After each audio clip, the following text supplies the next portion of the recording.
இன்று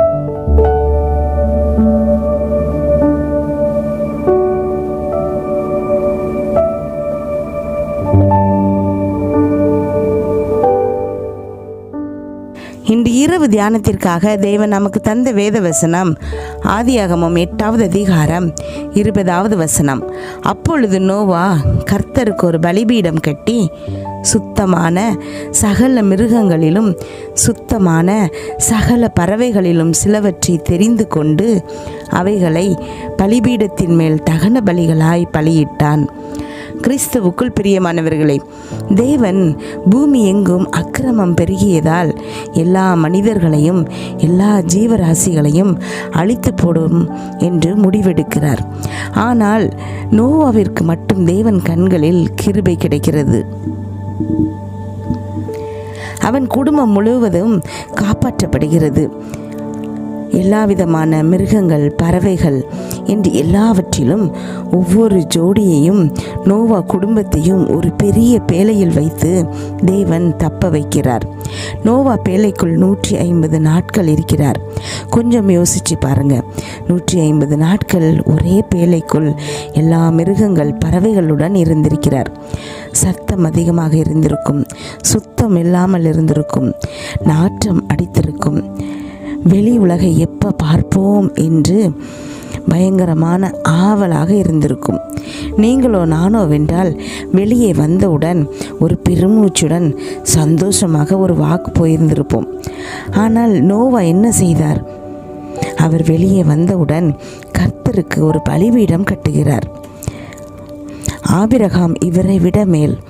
தேவன் வாக்குத்தத்தம் கொடுக்கிறார். ஆதியாகமம் 12வது அதிகாரம் 7வது வசனத்தில் உன் சந்ததிக்கு இந்த தேசத்தை கொடுப்பேன் என்று வாக்குத்தத்தம் பண்ணுகிறார். அந்த வாக்குத்தத்தம் நிறைவேற கூட இல்லை. உடனடியாக அங்கே தேவனுக்கு அவர் ஒரு பலிபீடத்தை கட்டுகிறார். ஏனெனில் அது நிறைவேறும் வரை அவர் காத்திருக்க கூட இல்லை. நாமும் தேவன் நமக்கு நன்மை செய்யும் போது நோவாவை போல் அவருக்கு ஒரு பலிபீடம் கட்ட வேண்டும். நினைத்து நினைத்து அதை சந்தோஷப்பட்டு அவருக்கு நன்றி சொல்ல வேண்டும். சில நேரங்களில் தேவன் பேசும்போது அது நடைபெறுவதற்கு முன்பாகவே ஆபிரகாம் போல பலிபீடம் கட்ட வேண்டும். தேவன் நம்மை நன்மையால் நிரப்புவார். ஜெபிப்போமா? எங்கள் அன்பின் பரலோக தகப்பனே, இன்று முழுவதும் என்னையும் என் குடும்பத்தில் இருக்கிற ஒவ்வொருவரையும் பாதுகாத்தீங்கப்பா. உண்மை நன்றியோடு துதிக்கிறோம், ஸ்தோத்தரிக்கிறோம். இந்த இரவு வேளையில் எங்களுக்காக நீங்கள் தந்த வசனத்திற்கு நன்றி ஏசப்பா. எங்களை நீங்கள் பாதுகாக்கிறீங்க, நேசிக்கிறீங்க, தப்புவிக்கிறீங்க அப்பா. அந்த என்னோடு ஜெபித்து கொண்டிருக்கும் ஒவ்வொரு பிள்ளைகளையும் உங்கள் கரத்தில் கொடுக்குறேன்ப்பா. அந்த பிள்ளைங்க போகும்போது வரும்போது ஆசீர்வதிங்கப்பா. அவங்க இருதயத்தின் வாஞ்சிகள் எல்லாத்தையும் நிறைவேற்றுங்க. அம்மேன். இந்த காரியங்களுக்காக இப்பொழுது ஜெபிக்கிறாங்களோ அப்பா, அந்த காரியங்களுக்காக அப்பா அவர்கள் வாழ்க்கையில் ஒரு வெற்றி கிடைக்கணும் ஏசப்பா. நாங்கள் ஒருமனப்பட்டு ஜெபிக்கிறோம் ஏசப்பா. அப்பா, கமெண்டில் ஜெபிக்க சொல்லியிருக்கிற உம்முடைய பிள்ளைகளுக்காக ஜெபிக்கிறோம் ஏசப்பா. அப்பா, நாங்கள் ஒருமனப்பட்டு ஜெபிக்கிறோம். அம்மேன். ஸ்தோத்திரம் ஏசப்பா. நன்றி ஆண்டவரே. அந்த பிள்ளைகள் அப்பா எவ்வளவு நம்பிக்கையோடு அப்பா உங்ககிட்ட கேட்கும்போது அந்த காரியங்கள் வெற்றியாய் முடியும் என்று ஸ்தோத்திரம் ஏசப்பா கேட்குறாங்களோ அம்மேன். அந்த நம்பிக்கை வீணாய் போகாதபடிக்கு அவர்கள் வாழ்க்கையில் அப்பா அத்தனை நன்மைகளால் அவர்களை நிரப்புங்க ஏசப்பா. இன்று நீங்கள் வாக்குத்தத்தமாக சொல்கிறீங்க ஏசப்பா. உங்கள் என்னோடு ஜெபித்து கொண்டிருக்கும் ஒவ்வொரு பிள்ளைகளுக்கும் அம்மேன். எல்லா பிள்ளைகளையும் பார்த்து நீங்கள் சொல்கிறீங்க உங்கள் வாழ்க்கை நன்மையால் நிரம்ப போகிறது என்று. அம்மேன். ஸ்தோத்திரம் அப்பா. நன்றி ஆண்டவரே. அம்மேன். இதுவரைக்கும் உள்ளது அப்பா உங்களுடைய ஸ்தோத்திர ஏசப்பா உண்மையான நன்மைகளை அப்பா அவர்கள் அனுபவிக்கல ஏசப்பா. ஆச்சரியப்படத்தக்கதாக பெரிய பெரிய காரியங்களை அவங்க வாழ்க்கையில் நீங்கள் செய்ய போகிறீங்கப்பா. அதற்காக உமக்கு நன்றி. ஸ்தோத்திர ஏசப்பா. ஒவ்வொரு பிள்ளைகளையும் ஏசப்பா நீங்கள் பொறுப்பெடுத்து கொள்ளுங்க ஏசப்பா. அமேன். அந்த பிள்ளைகளப்பா ஸ்தோத்திர ஏசப்பா வேதனையோடு கண்ணீரோடு இவ்வளோ நாள் வாழ்ந்த வாழ்க்கை போதும் ஏசப்பா. இனி அவங்க வாழ்க்கையில் நன்மை மட்டும்தான். அமேன். அப்பா முழு வாழ்க்கையும் நன்மையால் நீங்கள் நிரப்புகிறமைக்காய் நன்றி ஏசப்பா. உலக பிரகாரமான எந்த கஷ்டங்களும் அவங்களை மேற்கொள்ளக்கூடாது ஏசப்பா. அமேன். உங்களுடைய பிரசன்னத்தை உணரணும் ஏசப்பா. இருதயத்தின் ஆழத்திலிருந்து நாங்கள் உமக்கு நன்றி செலுத்துகிறோம் ஏசப்பா. எம்மட்டும் பாதுகாத்தீங்க. இன்று வரைக்கும் அப்பா ஸ்தோத்திரம் ஏசப்பா. நீங்கள் எங்களை அப்பா தாங்குனீங்க, தப்பு வித்தீங்க, கைகளில் ஏந்தினீங்க ஏசப்பா. அதற்காக உமக்கு நன்றி. நாங்கள் உமக்கு நன்றி பலிபீடம் கட்டுக்கிறோம் ஏசப்பா. அமேன். சின்ன வயதிலிருந்து இப்போ வரைக்கும் அப்பா நீங்கள் செய்த ஒவ்வொரு நன்மைகளுக்காக நன்றி சொல்கிறோம் ஏசப்பா. அமேன். அப்பா கிருபையாய் எங்களை நீங்கள் தாங்குனீங்க ஏசப்பா. பாவிகளாக இருந்த எங்களை தெரிந்து கொண்டீங்க ஏசப்பா. நன்றி அப்பா ஸ்தோத்திரம் ஏசப்பா.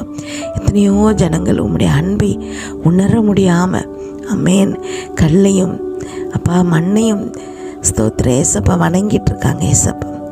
ஆனால் எங்களை நீங்கள் தெரிந்தெடுத்து உண்மையான தேவனை அறிந்து கொள்ள வச்சிங்க ஏசப்பா. அதுக்காக உமக்கு நன்றி. அம்மேன் ஸ்தோத்திரம் ஏசப்பா. நாங்கள் கொடுத்து வைத்தவர்கள் ஏசப்பா, பாக்கியவான்கள்ப்பா. அம்மேன் ஸ்தோத்திரம் அப்பா. நன்றி ஆண்டவரே அப்பா. நாங்கள் உண்மை அறிந்து கொள்ள வைத்திருக்கிறமைக்காய் உமக்கு நன்றி ஏசப்பா. எவ்வளவா எங்களுக்கு அன்பு செஞ்சுங்க ஏசப்பா. சிலுவையில் ஜீவனை தந்த தேவன். அம்மேன்.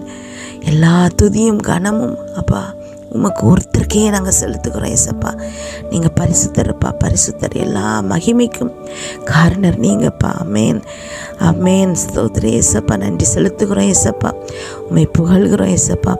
அமேன். நீங்கள் பரிசுத்தர் ஏசப்பா. உண்மை துதிக்கிறோம் துதிக்கிறோம் துதிக்கிறோம் துதிக்கிறோம் துதிக்கிறோம் அப்பா. இன்று முழுவதும் ஏசப்பா எங்களை பாதுகாத்தீங்கப்பா. நன்றி அப்பா. எங்கள் வாழ்க்கையில் இதுவரை செய்த ஒவ்வொரு நன்மைக்காக நன்றி ஏசப்பா. நாங்கள் மறந்துருந்தா மன்னிச்சிருங்க ஏசப்பா. இப்பொழுது நினைவு கூறுகிறோம் ஏசப்பா. ஒவ்வொரு நன்மையாக நினைவு கூறுகிறோம் ஏசப்பா. குடும்பத்திற்காக, வேலைக்காக, பிள்ளைகளுக்காக. அமேன். உடல் சரியில்லாமல் இருக்கும்போது அதிசயமாக காப்பாற்றிங்க ஏசப்பா. பண தேவைகள் வரும்போது அதிசயமாக தந்து உதவுனீங்க ஏசப்பா. மனம் சோர்ந்து போன போதெல்லாம் வார்த்தைகளை தந்து தேற்றினீங்க ஏசப்பா. ஏஞ்சல்ஸ் அனுப்பி உதவி செஞ்சீங்க ஏசப்பா. இக்கட்டான சூழ்நிலைகளில் மனிதர்கள் மூலமாக உதவி செஞ்சீங்க ஏசப்பா. அமேன் ஸ்தோத்திரம் ஏசப்பா. எல்லாவற்றிற்கும் மேலாக உண்மை கண்டுகொள்ள வச்சிங்க ஏசப்பா. அதற்காக நன்றி ஏசப்பா. அமேன் அப்பா ஸ்தோத்திரம் ஏசப்பா. எங்களுடைய வாழ்க்கை நன்மையால் நிறைந்திருக்க போவதற்காக உமக்கு நன்றி ஏசப்பா. தொடர்ந்து எங்களை வழி நடத்துங்கப்பா. இந்த இரவு நாங்கள் தூங்கும்போது எங்களுக்கு சுகமான நித்திரை கொடுங்க, நல்ல சொப்பனங்களை கொடுங்கப்பா. வீட்டை சுற்றியும் இரத்தத்தை தெளிக்கிறோம். அதிலிருந்து புறப்படுகிற வல்லமை எல்லா தீங்கு, பொல்லாப்பு, பொறாமை, எரிச்சல், கெட்ட ஆவிகள், பில்லி, சூனியம், மந்திரம், செய்வினை எல்லாவற்றிலிருந்து எங்களை விலக்கி பாதுகாப்பதாக. நாளை காலை எழுந்திருக்கும் போது புதிய கிருபையாளங்களை தாங்குங்கப்பா. இதை கேட்டுக்கொண்டிருக்கும் ஒவ்வொரு பிள்ளைகளின் இதயத்தையும் உடைய கிருபையினாலும் சமாதானத்தினாலும் பலப்படுத்துங்க. இயேசு கிறிஸ்துவின் மூலம் ஜெபம் கேளும் நல்ல பிதாவே. ஆமென்.